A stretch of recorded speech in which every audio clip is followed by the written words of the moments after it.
मतदारांचा विश्वास जपणारच, अशी प्रतिक्रिया अक्षय कर्डिले यांनी दिली आहे. अहिल्यानगरमधील राहुरी विधानसभा पोटनिवडणुकीत मतमोजणीला सुरुवात होताच राजकीय चित्र स्पष्ट होऊ लागलं. पहिल्याच 8 फेऱ्यांमध्ये भाजप महायुतीचे उमेदवार अक्षय शिवाजीराव कर्डिले यांनी निर्णायक आघाडी घेत प्रतिस्पर्ध्यांना मोठा धक्का दिलाय.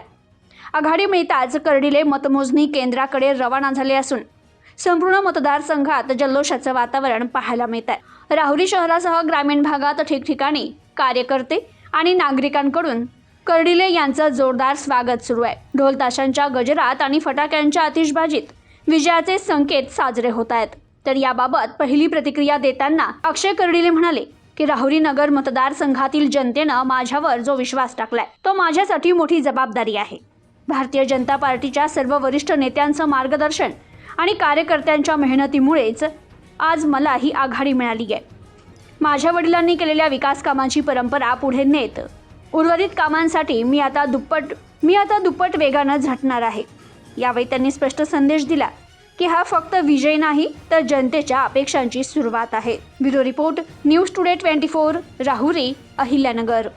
ही निवडणूक म्हणजे सर्वसामान्य जनतेने हातामध्ये घेतली होती.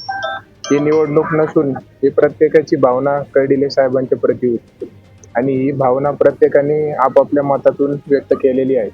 गेल्या 30 वर्षापासून साहेब प्रत्येकाच्या सुखात दुःखात एक कुटुंबातल्या सदस्यासारखे प्रत्येकाच्या कुटुंबामध्ये प्रत्येकाच्या हृदयामध्ये साहेबांनी घर तयार केले आणि आज आपल्यामध्ये 6 महिने झाले साहेब नाहीत, पण तेवढंच प्रेम आणि तेवढाच विश्वास जनतेने माझ्यावर देखील दाखवलाय की येणाऱ्या काळामध्ये कर्डिले साहेब त्या पद्धतीने प्रत्येकाशी जोडल्या गेलेली होती. आज प्रत्येकाने माझ्यावर तो विश्वास दाखवलाय, मला ती संधी दिलेली आहे. नक्कीच येणाऱ्या काळामध्ये कर्डिले साहेब ज्या पद्धतीने सर्वांसोबत होते त्याच पद्धतीने उलट माझा प्रयत्न राहील की साहेब जसं प्रत्येकाच्या हृदयामध्ये घर तयार केलंय ते घर कधी मी मिटून देणार नाही. उलट ते घर अजून कसं मोठं करता येईल यासाठी मी रात्रंदिवस कष्ट करीत प्रयत्न करणार आहे.